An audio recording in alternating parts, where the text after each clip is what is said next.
အော်ဘာလို့နဲ့ပန်းဝါဝါကြီးပွင့်နေတကြံချိန်ခါကိုပြန်ရောက်လာပါရောလားယောက်ျားကြိုက်တော့စိုက်လားမိန်းမကြိုက်တော့မျောလိုက်တာဆိုတဲ့အတိုင်းတမမတကြံရောက်ဖို့ကိုတစ်နှစ်လုံးမျောနေခဲ့ရတာ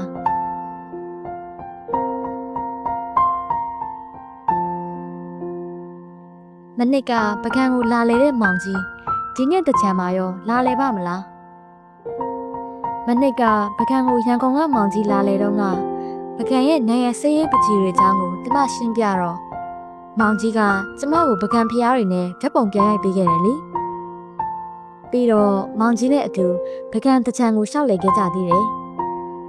ကျမကမောင်ကြီးကိုမုံလုံးရီပေါ်အောင်လုံးကျွေးခဲ့သေးတယ်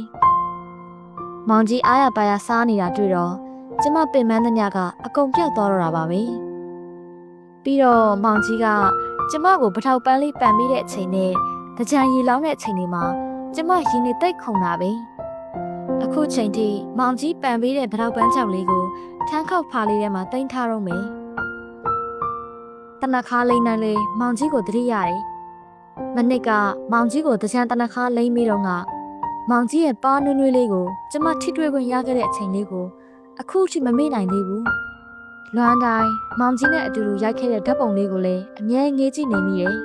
နှစ်တိုင်းတကြံရောက်ရင်ပကံကိုလာလည်မဲဆိုတဲ့မောင်ကြီးရေဒီကပကံသူလေးကပကံဖျားဆောင်းနှန်းတွေကနေမောင်ကြီးကိုစောင့်နေတာမို့လို့အမြန်လာခဲ့ပါနော်